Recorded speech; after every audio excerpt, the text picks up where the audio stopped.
पांच कृत्यों का प्रतिपादन प्रणव एवं पंचाक्षर मंत्र की महत्ता। ब्रह्मा विष्णु द्वारा भगवान शिव की स्तुति तथा उनका अंतर्ध्यान। ब्रह्मा और विष्णु ने पूछा, प्रभु सृष्टि आदि पांच कृत्यों के लक्षण क्या हैं, यह हम दोनों को बताइए। भगवान शिव बोले, मेरे कर्तव्यों को समझना अत्यंत गहन है, तथापि मैं कृपा पूर्वक तुम्हें उनके विषय में बता रहा हूँ।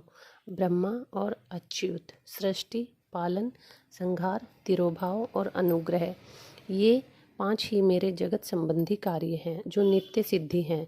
संसार की रचना का जो आरंभ है उसी को सर्ग या सृष्टि कहते हैं।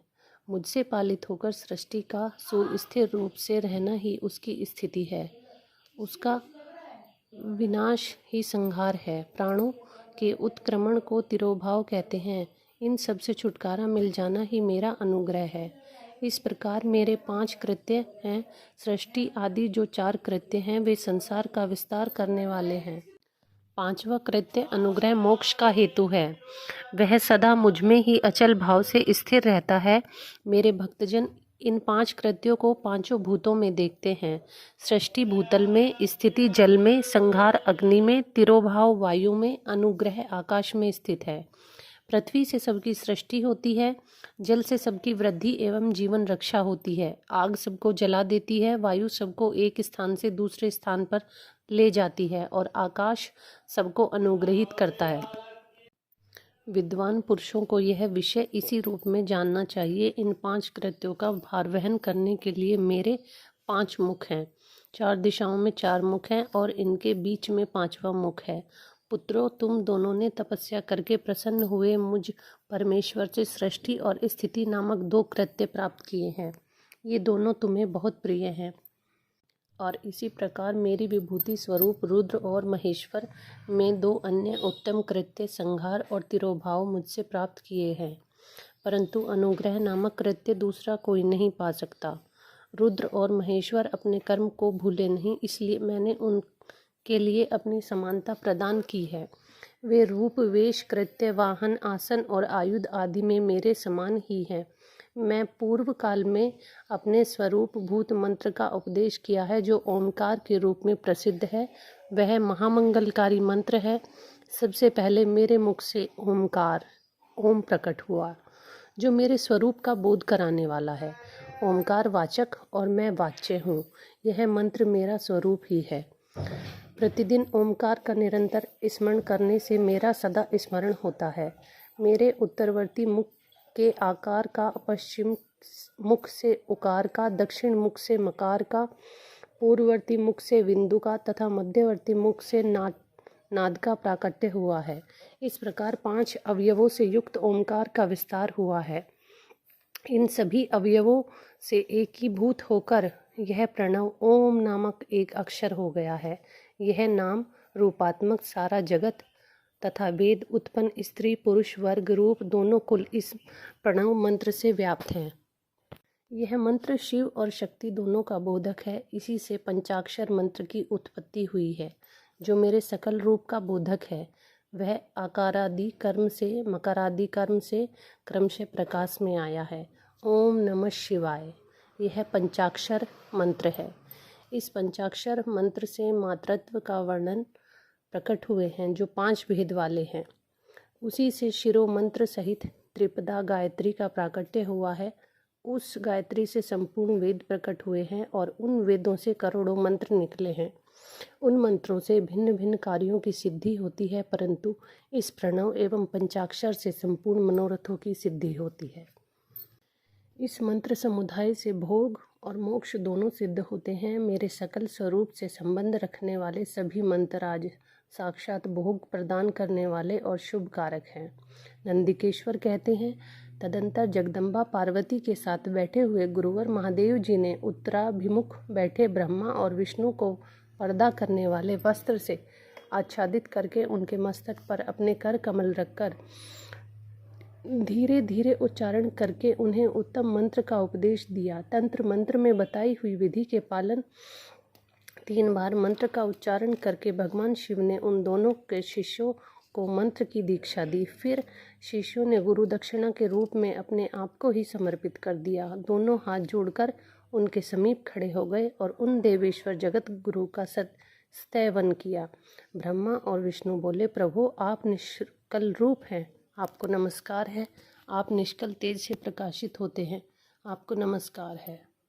आप सबके स्वामी हैं, आपको नमस्कार है। आप सर्वमात्मा को नमस्कार है, अथवा सकल स्वरूप आप महेश्वर को नमस्कार है। आप प्रणव के वाचाल्यार्थ हैं, आपको नमस्कार है। आप प्रणव लिंग वाले हैं, आपको नमस्कार है। सृष्टि, पालन, संहार, तिरोभाव और अनुग्रह करने वाले, आपको नमस्कार है। आपके 5 मुख हैं, आप परमेश्वर को नमस्कार है।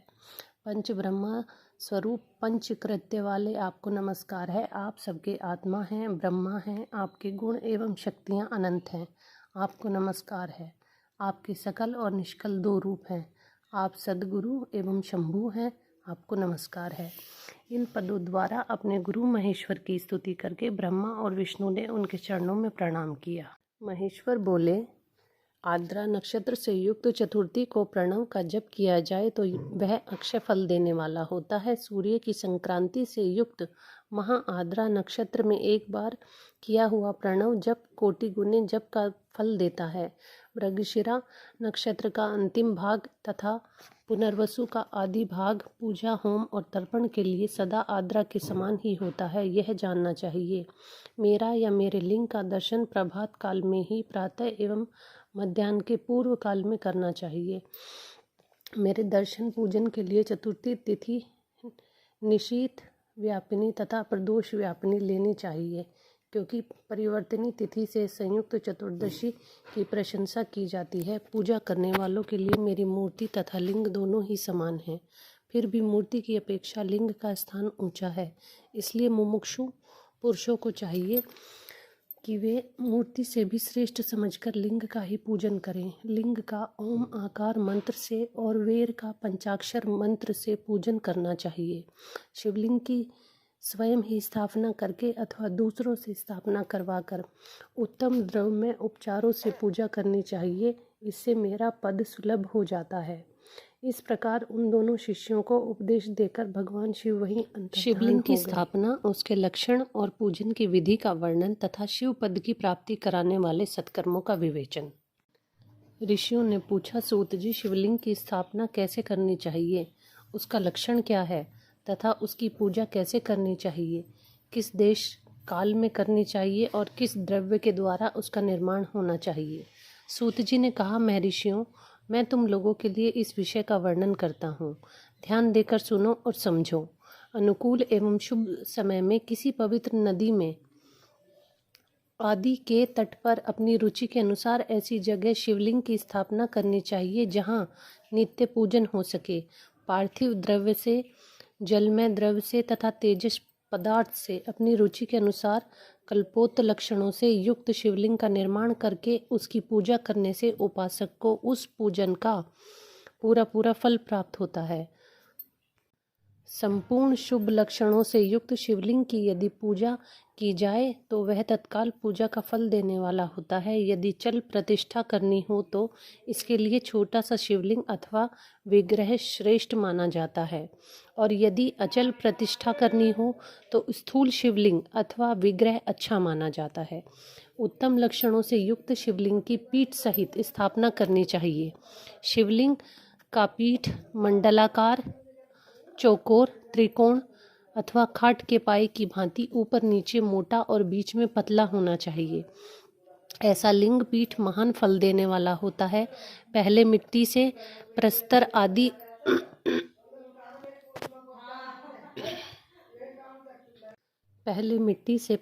आदि अथवा लोहे आदि से शिवलिंग का निर्माण करना चाहिए। जिस द्रव्य से शिवलिंग का निर्माण हो उसी से उसका पीठ भी बनाना चाहिए। यही अचल प्रतिष्ठा वाले शिवलिंग की विशेष बात है। चल प्रतिष्ठा वाले शिवलिंग में भी लिंग और पीठ का एक ही उपादान होना चाहिए, किंतु बाणलिंग के लिए यह नियम नहीं है। लिंग की लंबाई निर्माणकर्ता अथवा स्थापना करवाने वाले यजमान के 12 अंगुल के बराबर होनी चाहिए। ऐसे ही शिवलिंग को उत्तम कहा जाता है। इससे कम लंबाई हो तो फल में कमी आ जाती है, अधिक हो तो कोई दोष की बात नहीं। चरलिंग में भी वैसा ही नियम है। उसकी लंबाई कम से कम कर्ता के 1 अंगुल के बराबर होनी चाहिए। उससे छोटा होने पर अल्प फल मिलता है, किंतु उससे अधिक होना दोष की बात नहीं है। यजमान को चाहिए कि वह पहले शिल्प शास्त्र के अनुसार एक विमान या देवालय बनवाए जो देवगणों की मूर्तियों से अलंकृत हो। उसका गर्भगृह बहुत ही सुंदर, सुदृढ़ और दर्पण के समान स्वच्छ हो। उसे 9 प्रकार के रत्नों से विषीभूत किया गया हो। उसमें पूर्व और पश्चिम दिशा में 2 मुख्य द्वार हों। जहाँ शिवलिंग की स्थापना करनी हो, उस स्थान के गर्त में नीलम, लाल, वैड्यूर, श्याम, मरकत, मोती, मूंगा, गोमेद और हीरा, इन 9 रत्नों को तथा अन्य महत्वपूर्ण द्रव्यों को वैदिक मंत्रों के साथ छोड़े। सदोजात आदि 5 वैदिक मंत्रों द्वारा शिवलिंग का 5 स्थानों में क्रमशः पूजन करके अग्नि में भविष्य की अनेक आहुतियां दे और परिवार सहित मेरी पूजा करके गुरु स्वरूप आचार्य को धन से तथा भाई बंधुओं को मनचाही वस्तुओं से संतुष्ट करे। याचकों को जड़ तथा चेतन वैभव प्रदान करे। स्थावर जंगम सभी जीवों को यत्नपूर्वक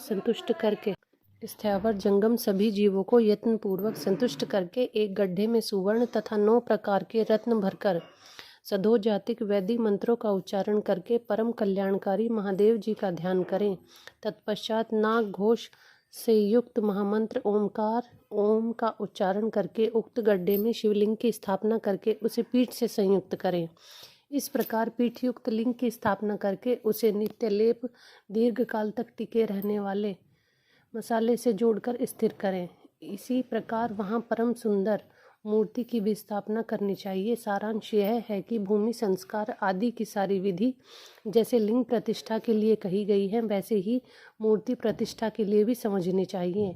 अंतर इतना ही है कि लिंग प्रतिष्ठा के लिए प्रणव मंत्र के उच्चारण का विधान है, परंतु मूर्ति की प्रतिष्ठा के लिए पंचाक्षर मंत्र से करनी चाहिए।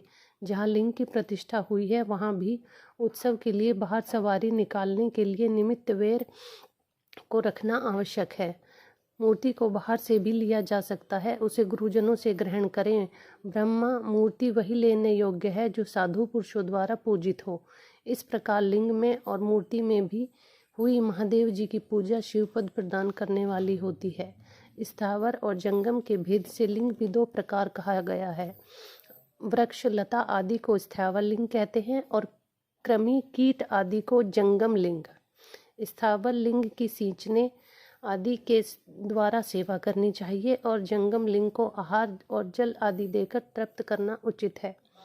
उन स्थावर जंगम जीवों को सुख पहुंचाने में भी अनुरक्त होना भगवान शिव का ही पूजन है, ऐसा विद्वान पुरुष मानते हैं। शंकर इस तरह महालिंग की स्थापना करके विविध उपचारों द्वारा उसका पूजन करें। अपनी शक्ति के अनुसार नित्य पूजा करनी चाहिए तथा देवालय के पास ध्वजारोपण आदि करना चाहिए। शिवलिंग साक्षात शिव का पद प्रदान करने वाला है अथवा चरलिंग में षोडशोपचारों द्वारा यथोचित रीति से क्रमशः पूजन करें। यह पूजन भी शिवपद प्रदान करने वाला है। आवाहन, आसन, अर्घ्य, पाघ्यान, आचमन, अभंग्य पूर्वक स्नान, वस्त्र एवं यज्ञोपवीत, गंध, पुष्प, दीप, धूप, नैवेद्य, तांबुल समर्पण, नीराजन, नमस्कार और विसर्जन, ये 16 उपचार हैं। अथवा अर्घ्य से लेकर नैवेद्य तक विधिवत पूजन करें। अभिषेक, नैवेद्य, नमस्कार और तर्पण, ये सब यथाशक्ति नित्य करें। इस तरह किया हुआ शिव का पूजन शिव पद की प्राप्ति कराने वाला होता है। अथवा किसी मनुष्य के द्वारा स्थापित शिवलिंग में, ऋषियों द्वारा स्थापित शिवलिंग में, देवताओं द्वारा स्थापित शिवलिंग में, अपने आप प्रकट हुए स्वयंभू लिंग में और अपने द्वारा नूतन स्थापित किए हुए शिवलिंग में भी उपचार समर्पण पूर्वक जैसे तैसे पूजन करने से, पूजन की सामग्री देने से मनुष्य ऊपर जो कुछ भी कहा गया है वह सारा फल प्राप्त होता है। क्रमशः परिक्रमा और नमस्कार करने से भी शिवलिंग शिवपद की प्राप्ति करने वाला होता है। यदि नियम पूर्वक शिवलिंग का दर्शन मात्र कर लिया जाए तो वह भी कल्याणप्रद होता है। मिट्टी, आटा, गाय के गोबर, फूल, कनेर, पुष्प, फल, गुड़, मक्खन, भस्म अथवा अन्न से भी अपनी रुचि के अनुसार शिवलिंग बनाकर तदनुसार उसकी पूजन करें। अथवा प्रतिदिन 10,000 प्रणव मंत्र का जप करें अथवा दोनों संध्याओं के समय 1-1 सहस्र प्रमाण का जाप किया करें। यह कर्म भी शिवपद की प्राप्ति के लिए कराने वाला होता है, ऐसा जानना चाहिए।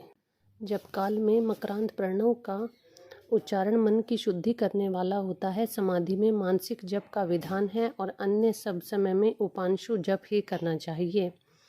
जप काल में मकरांत प्रणव का उच्चारण है।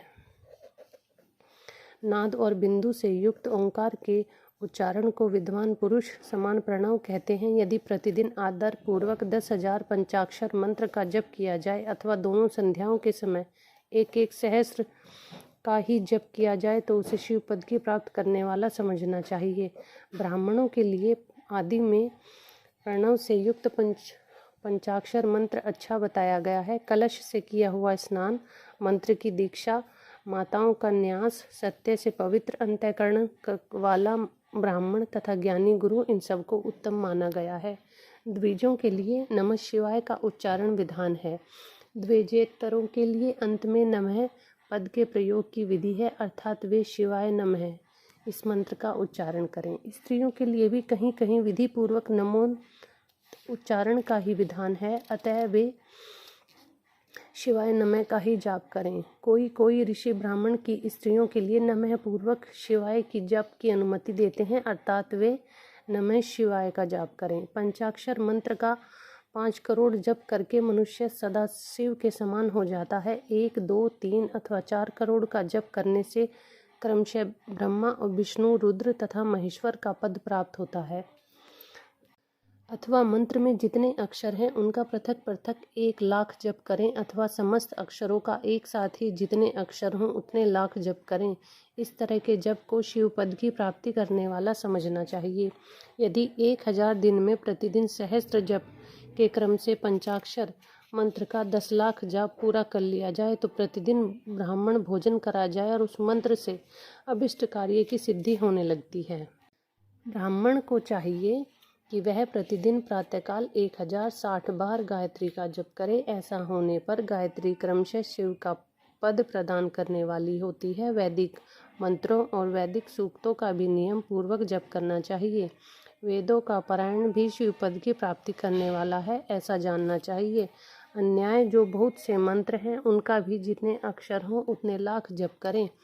इस प्रकार जो यथाशक्ति जप करता है वह क्रमशः शिवपद मोक्ष प्राप्त कर लेता है। अपनी रुचि के अनुसार किसी एक मंत्र को अपनाकर मृत्यु पर्यंत प्रतिदिन उसका जप करना चाहिए, अथवा ओम इस मंत्र का प्रतिदिन 1 सहस्त्र जप करना चाहिए। ऐसा करने पर भगवान शिव की आज्ञा से संपूर्ण मनोरथों की पूर्ति होती है। जो मनुष्य भगवान शिव के लिए फुलवाड़ी या बगीचे आदि लगाता है तथा उसमें शिव के सेवा कार्य के लिए मंदिर में झाड़ने बुहारने आदि की व्यवस्था करता है, वह इस पुण्य कर्म को करके शिवपद प्राप्त करता है।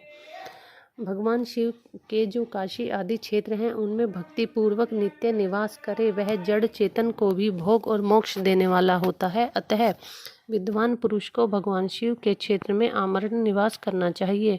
पुण्य क्षेत्र में स्थित बावड़ी, कुआं और पोखरे आदि को शिवगंगा समझना चाहिए। भगवान शिव का ऐसा ही एक वचन है, वहाँ स्नान, दान और जप तप करके मनुष्य भगवान शिव को प्राप्त कर लेता है।